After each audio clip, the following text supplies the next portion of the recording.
ما ساعة أي ديار متي ويا بسم الله الرحمن الرحيم الحمد لله والصلاة والسلام على رسول الله صلى الله عليه وسلم وسلامتي صحفيين الصوماليات هالقمياشة وقت كستو تاغن إن دتك الصوماليات ورجليان حقتا u baahan yihiin ay siiyaan waxaan kaloo salaameynaa dadka Soomaaliyeed guud ahaan meel kasta oo ay joogaan anagoo dhamaantood u mahad celinayna intaas ka soo sida aad ogtihiin oo aad la socotaan wadanku waxa uu ku jiraa dagaal dhinacyo kala duwan leh oo lagu la dagaalamayo khawaarijta al-shabaab kaasoo aan doonayno inaan dadweynaha Soomaaliyeed haddii Ilaahay uu yiraahdo si joogto ah markasta ula socodsiino horumarada iyo go'aanada iyo xaaladaha ku saabsan dagaalada dalka ka socda shalay xilligan oo kale waxaan ka hadlaynaa dagaalka ku saabsan dhaqaalaha oo aan rajeynayno in fariintaasi ay dadka Soomaaliyeed gaartay maanta waxaan rabnaa inaan idin la wadaagno warbixin ku saabsan hawlgallo waaweyn oo ka dhan ah khawaarijta al-shabaab oo ku saabsan furinta dagaalka tooska ah oo dhacay maalmihii la soo dhaafay hawlgallo guuleystay oo ay iska kaashadeen ciidanka sirdoonka qaranka iyo saaxiibadooda caalamiga ah oo taageera ayaa lagu laayay horjoogayaal iyo maleeshiyaad ka tirsan khawaarijta al-shabaab waxaa sidoo kaleeto la burburiyey gaadiid u siday saanad ciidan iyo walxa qarxa oo aad u tiro badnaa oo ay doonayeen inay dadka Soomaaliyeed ku laayaan hawlgalladaas oo dhacay 48 saac ee la soo dhaafay hawlgalladan waxa ay ka dhaceen deegaanka masaajid cali guduud iyo deegaanka lagu magacaabo burcolow oo sidoo kalena dadka qaar ay u yaqaaniin doolile oo ka tirsan gobolka shabeellaha dhexe hawlgalka koowaad waxa la fuliyay maalintii sabtida ee 22 bisha Oktoobar waxa lagu beegsaday garaash iyo guri ay ku shirayeen horjoogayaal iyo maleeshiyaad ka tirsan kooxda khawaarijta ee al-shabaab halkaas waxa lagu dilay 22 isugu jira horjoogayaal iyo maleeshiyaad oo uu ka mid yahay horjoogihii lagu magacaabi jiray cali cabdullaahi cali caraale oo ahaa nin shaydaani ah oo dadka Soomaaliyeed dib weyn maaragtay ku hayay hawlgalka labaad waxa uu dhacay 23 bisha oo ku beegneyd maalintii shalay ahayd 3:00 iyo barkii galabnimo waxaana laga fuliyay hawlgalkaasna waaxiga magaalada masaajid cali guduud goob si gaar ah bartilmaameed ugu ahayd hay'adda NISA oo muddo maaragtay ay ku daba jirtay halkaas waxa lagu haleelay maleeshiyaadkii lagu raad joogay waxaana lagu dilay 11 maleeshiyaad ah waxa la dhaawacay in ka badan 30 goobta ay ku sugnaayeenna waa la burburiyay oo hawlgalkaasi sida loogu talagalay ayuu ku dhamaaday hawlgalka saddexaad isla markaana ahaa midka ugu xoogganaa dhaawaca ugu weyn iyo jabka ugu weyn lagu gaarsiiyay khawaarijta al-shabaab waxa uu dhacay xalay abaaro 9:40 daqiiqo markii ay ahayd mar kale waxa isla weerarkaas lagu celiyay markii ay ahayd 10:25 daqiiqo waxa mar kale lagu celiyay 10:43 daqiiqo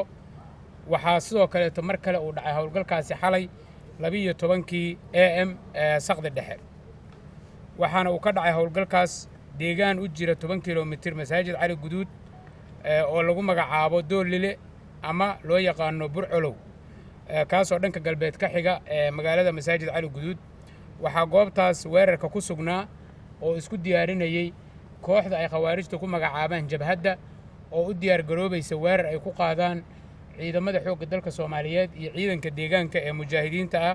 ee maleeshiyada kooxda argagixisada ah ee al-shabaab halka maaragtay kula dagaalamayay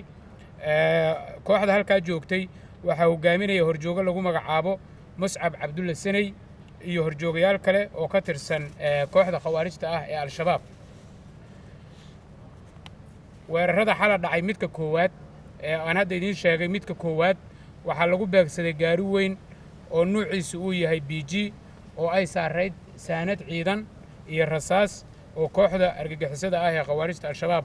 ay doonayeen inay dagaalka u isticmaalaan halkaas ayaa lagu gubay gaarigaas iyo wixii saaraa weerarka labaad oo daqiiqada kadib isla goobtaas ka dhacay waxa lagu beegsaday gaari kale oo isna nuuciisu ahaa BG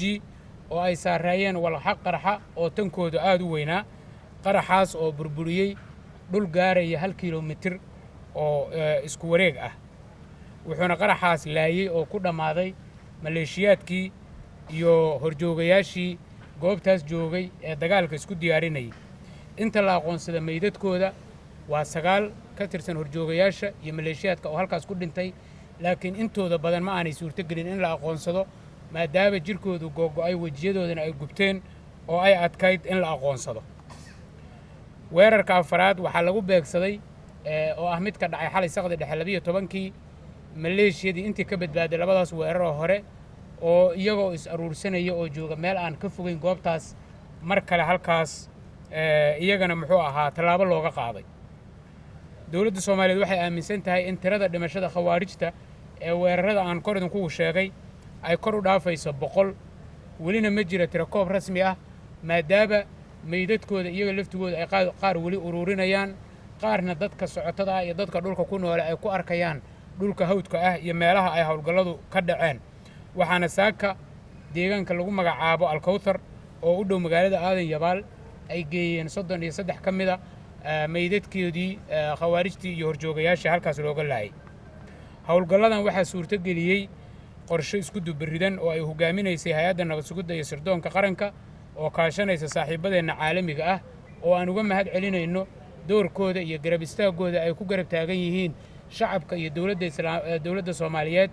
in ay ka nabad galaan cadawga khawaarijta ah kana adkaadaan dowladda Soomaaliyeed oo kaashanaysa shacabkeeda iyo saaxiibadeeda caalamiga ah waxaa ka go'an sii wadista dagaalka lagu ciribtirayo khawaarijta oo ka socda aaga kala duwan oo uu ka mid yahay midkan hadda aan idin faahfaahiyay iyo kuwa kale oo ka socda qaybo ka mid ah gobollada dalka gobolka Galgaduud iyo gobolka Hiiraan iyo qaybo ka mid ah gobolka Shabeellaha Hoose iyo meelo kale oo ka tirsan isla gobolka Shabeellaha Dhexe waxaan rabnaa halkan inaan fariin uga dirno dhalinyarada Soomaaliyeed ee argagixisadu ay mareen habaabiyeen ee aan ku dhiman